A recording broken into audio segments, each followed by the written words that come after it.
Hi. I just wanted to take a moment here to express some of what's been on my mind lately, and especially as I am just about to head into my last appointment of doing massage this month in March, and heading into taking a pause on offering massage for April.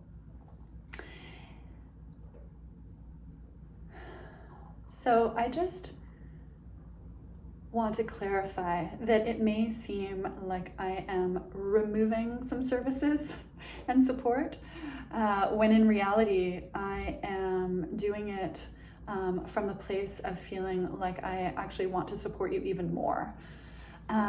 So in taking a pause from my massage practice, what that opens up is more time and space to support people with coaching. And I just wanted to clarify a little bit around my motivation for doing that. So this is a little bit of a backstory here, so thanks for indulging me.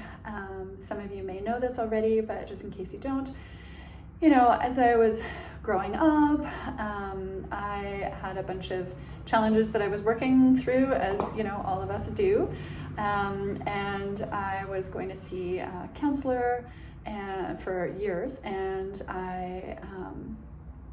because I had depression and all sorts of things that I definitely couldn't necessarily name at the time, but I was going through some tricky spots. Anyway, I also had some physical challenges, so I had some help from physiotherapy and chiropractics and all sorts of things. And I remember even just from a young age how fractionated is that a word? How divisive all the different practitioners I was seeing, it's like, dentists, orthodontists, like eye doctor, physio, chiropractics, counseling, like everything was all separate, and I didn't feel like I really had somebody to kind of bring it all together for me. And I also felt very at a loss for even how to take care of myself, especially in regards to my body. I remember growing up and being like, I don't even know if if I have a stomach ache, if it's like pains that it's like something serious that I should be seeing a doctor about, or if it's something that's just like, oh, it's just indigestion and it'll go away on its own. I felt so disconnected from having any idea of how to take care of myself. And so, I'm plodding along to when I discovered massage therapy from the receiving end first. And I was just like blown away by how much better I felt mentally and emotionally after having that massage therapy treatment, compared to like all the years of counseling and I had been on received psychotherapy. I was on medication for all sorts of things like mood disorders, as well as irritable bowel syndrome, and all sorts of stuff. So anyway, it was amazing to me. I just totally fell in love with massage, and I decided to go into massage therapy, both so that I could help others to receive the benefits that I had enjoyed, and also to just learn a whole lot more about, I figured, if my massage therapist could tell me this one little inkling of how to take care of myself, then I figured, if I went to school, then I would learn all the things. That very much proved to be true as far as looking after the body, and I felt so at the end of my massage therapy schooling, which was almost 4 years long, I really felt like I finally had an owner's guide to the body, which was super exciting to me. And I felt like, oh my gosh, everybody should have one of these. Everybody should know how to take care of themselves in their body. And a lot of the things, it's not rocket science, but if you don't know, then you can't do it, right? So, and I really also noticed how important preventative care was as well, and being able to establish like good habits to serve you for the long haul and a long and happy life. So anyway, so I felt like even though I, obviously I've been practicing massage for a long time, more than 20 years now. And I have recognized that, it's really, as I'm working with people and achieving some beautiful successes, people are like, oh, you have magic hands. And I'm just like, well, it's your body that's actually doing the magic. I get to be there to support your body doing what it needs to do. So I feel like sometimes people have this notion that I'm the one that's doing the work. And really, from my perspective, their own body is the one that's doing the work. I'm helping it along, but really, it's the magic is in their own body. I'm really fond of saying, like, I couldn't do it without you, because it's very true, So, and I really noticed that I wanted to be able to get back to this idea of feeling like I'm empowering people. I have been spending decades, being like sharing all of the knowledge that I've acquired and I continue to acquire about how to take care of ourselves and our bodies. And I have noticed that, sometimes people, it's like great to hear like advice or information, but a lot of the time people don't follow through. And so, which is totally fine and fair, and I get it. And that's partly what led me into doing my yoga teacher training also, which was to really, again, have another modality to be able to, it seemed more obvious that people were doing their own work, even though if I was teaching the class and they were following along, it was really, I thought it was more clear that they were the ones doing the work. But, with yoga, people have preconceived ideas of what yoga even means. And there was some resistance there for people to even feel like they could come to a class or something like that. And of course, from my perspective, it's like I always wanted to offer scenarios that felt really doable to each individual person within their own bodies, and really tried to emphasize that in class. But anyway, so I'm just going to fast forward. Thanks for listening to all that so far. Just to say that in all the years that I have been accumulating knowledge and different techniques and tools and modalities and all sorts of different ways of working with things, and outside of my massage therapy practice and my yoga, I have been doing a lot of deep diving in my own research around like nutrition, and Ayurveda plays a big part with that for me. And insomnia has been a special interest of mine for a long time, or like sleeping well and that kind of thing. So lots and lots of different things that I do that aren't necessarily all making their way into my massage practice.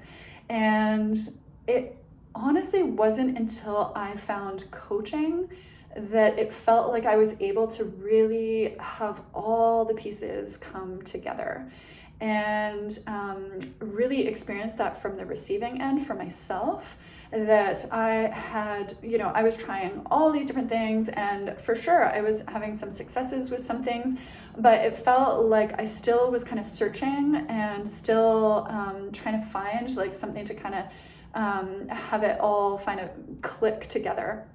And for me, that's definitely been coaching. I am so in love with this way of working with people.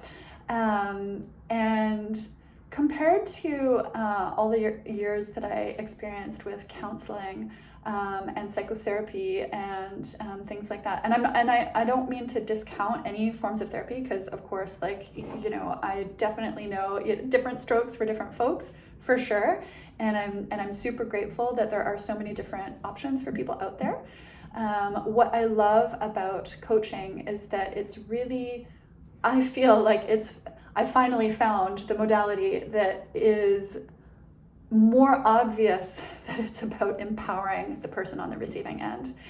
And of course, I still bring with me into each session all of the knowledge that I've acquired over the years, so I can, put on that consulting hat whenever it's, whenever it seems like a good idea. But also, I feel like so many of us, deep down, we really know what we need to do to take care of ourselves, and we're just not necessarily doing those things.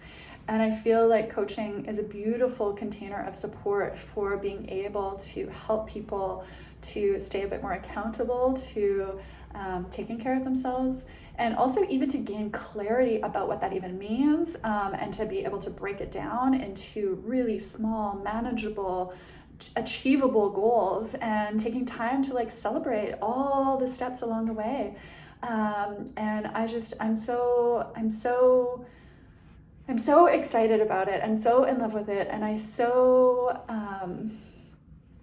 just want to share that enthusiasm with you. And I know it's not for everybody. It's certainly not for people who just want to show up and have me fix them.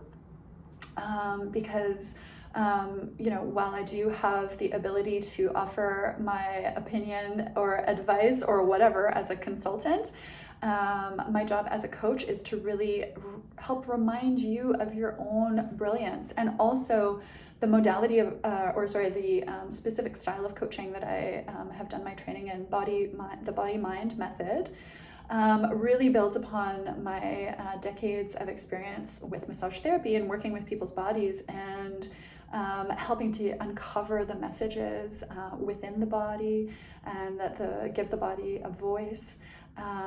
Because we can do all the mindset work that we want, but if our body is not on board with the process, then we're not going to achieve the results. And so it's really being able to have that integrated experience between not only allowing the body to achieve this wonderful place of relaxation and feeling connected to that peacefulness within us. And I'm really happy to report that the techniques that I've learned for helping people to achieve that on the massage table do translate to the coaching experience. And so, we're kind of shifting over a little bit, but still really emphasizing being able to kind of connect within, and not only help the issues within the body to reach a resolution, but then also stay feeling good, and so that instead of, I've been training people well for years with massage, of coming for regular massage appointments, which is fantastic, and I certainly don't want to bash massage either, because it is great and can be very helpful, especially to be able to shift states. But I also am really noticing the limitations of massage therapy too. And I mean, even within my scope of practice as a registered massage therapist, I'm not supposed to be talking about anything that could be deemed as counseling or anything like that. And so I am finding that is limiting, actually, because even though our Western medicine tends to think of our body and mind as separate entities, I can assure you that's not the case. We're not just like, talking heads here with our bodies just like carrying us around. Our bodies are very much involved in the process of our life. And so even being able to uncover some of the messages that are showing up from the body can be so helpful. And so the coaching that I'm offering and that I work with people is not only to be able to deal with what might be seen as the sort of mental or emotional realm of things, like, working on like values and boundaries and, all sorts of things like that. But it's also a way of working through pain in the body and discomfort and tension, and working with it in a way that's going to actually achieve much more lasting results. Rather than, if you're just coming for the massage and you're like, oh, that feels great, and then, you get that reset. But then if you're not able to maintain that within you, you're just gonna kind of backslide, and then it's like the next month it's like, oh, how is it? Oh, same old. It's like, okay, well, let's move beyond the same old. I'm so excited to be able to support you to really move beyond that. And of course, as we step outside of the familiar zone, it can be scary, and it can be uncomfortable, it can be confusing, it can be frustrating, it can be all those things, and that is totally normal and natural, and unfortunately sometimes that's just like part of the process, but it is so much easier to navigate through that with some support. And again, that's just why I love coaching so much, is it offers that support. And with it, I'm super happy to offer all sorts of resources and tools to help navigate some of the challenges that come up, and to be able to give you the tools that you need to really be able to take charge, but also support you along the way. So it's not just like I'm giving you a bicycle and being like, there you go, you have the bike, now you can figure it out. go practice on your own, and you'll figure it out eventually, and it'll get easier over time. It's just like, okay, no, it's obviously it's going to be a lot easier if I'm there with you, helping to show you and support you while you're riding that bike, So this is a little bit of, I just wanted to share this with you, and I hope that it helps it all to make a little bit more sense, perhaps, as to what I'm up to these days. And if you would like to speak with me more about this, I'm super excited to be able to support you in this way. And so I very much encourage you to reach out to me. And again, my website is meadowdove.ca. That's meadowdove.ca. And you can find me there, and my email address and all that kind of stuff there too. And on Facebook, there is Meadow Dove Wellness is my business page, so you can find me there as well. Meadow Dove is my profile name. And all right, so I look forward to connecting with you, and I hope you are having a lovely day. Okay. Bye for now.